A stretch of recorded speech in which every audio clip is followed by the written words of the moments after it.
Now, you might think that I chose my second theme, the importance of imagination, because of the part it played in rebuilding my life, but that is not wholly so.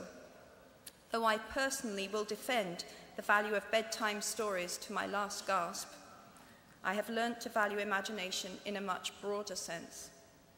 Imagination is not only the uniquely human capacity to envision that which is not, and therefore the fount of all invention and innovation.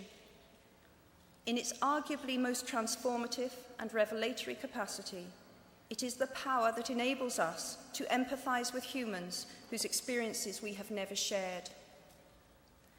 One of the greatest formative experiences of my life preceded Harry Potter, though it informed much of what I subsequently wrote in those books. This revelation came in the form of one of my earliest day jobs.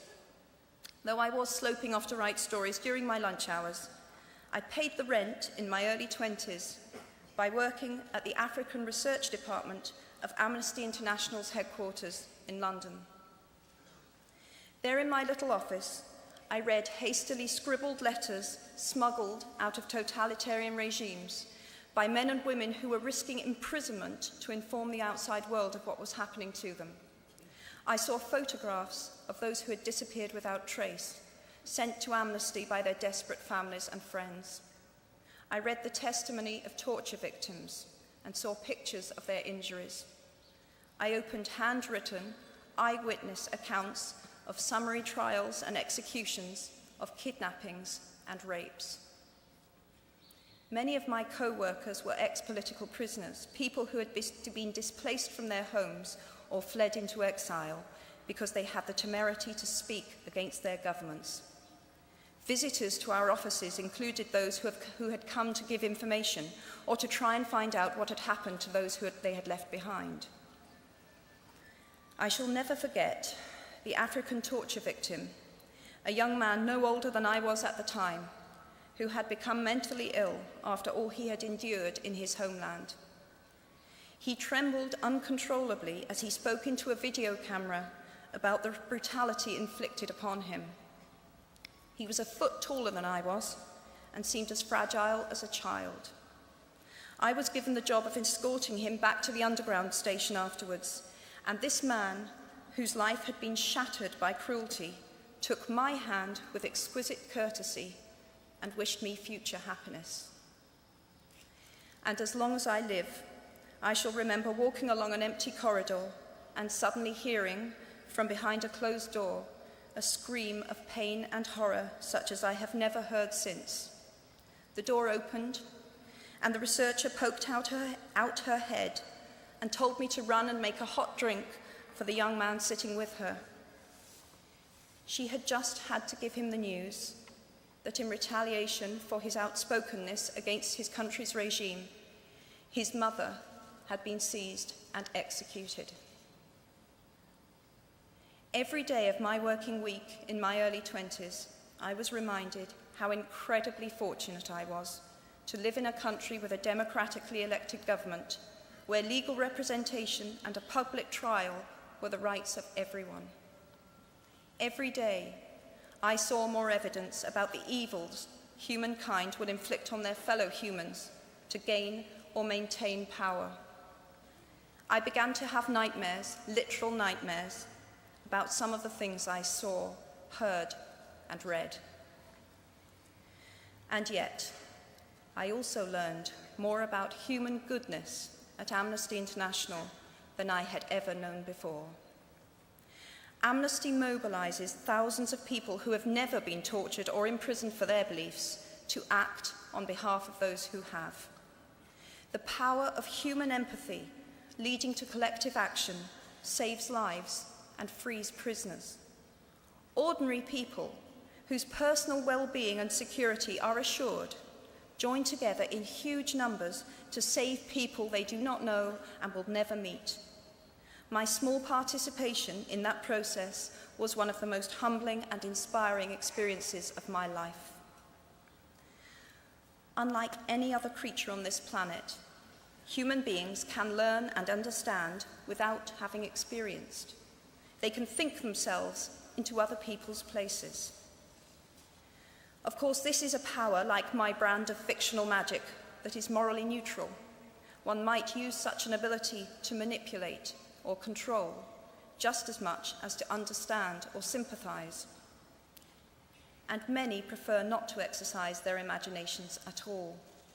They choose to remain comfortably within the bounds of their own experience, never troubling to wonder how it would feel to have been born other than they are. They can refuse to hear screams or peer inside cages. They can close their minds and hearts to any suffering that does not touch them personally. They can refuse to know. I might be tempted to envy people who can live that way, except that I do not think they have any fewer nightmares than I do.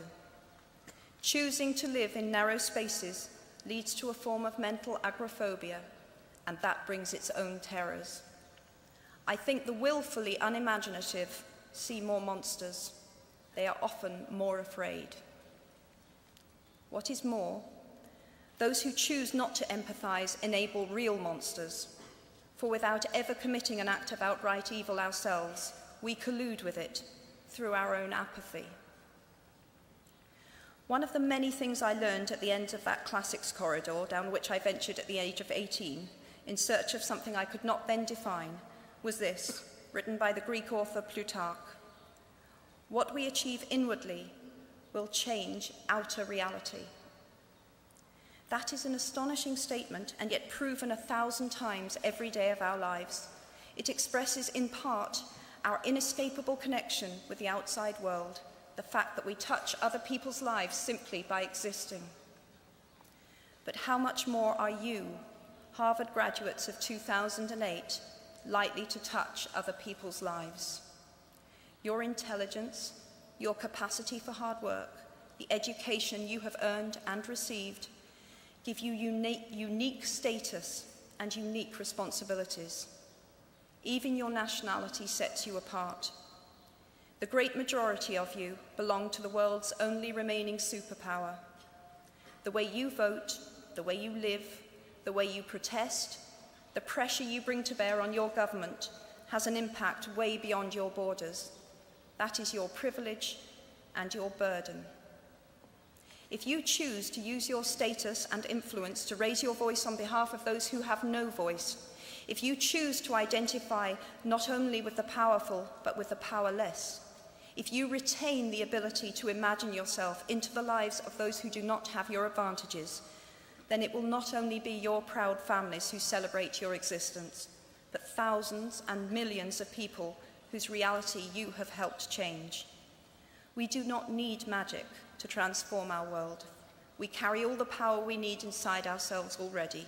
We have the power to imagine better. I am nearly finished. I have one last hope for you, which is something that I already had at 21. The friends with whom I sat on graduation day have been my friends for life. They are my children's godparents, the people to whom I've been able to turn in times of real trouble, people who have been kind enough not to sue me when I took their names for Death Eaters. At our graduation, we were bound by enormous affection, by our shared experience of a time that could never come again, and of course, by the knowledge that we held certain photographic evidence that would be exceptionally valuable if any of us ran for Prime Minister. So today, I wish you nothing better than similar friendships. And tomorrow, I hope that even if you remember not a single word of mine, you remember those of Seneca, another of those old Romans I met when I fled down the classics corridor in retreat from career ladders in search of ancient wisdom. As is a tale, so is life. Not how long it is, but how good it is what matters. I wish you all very good lives.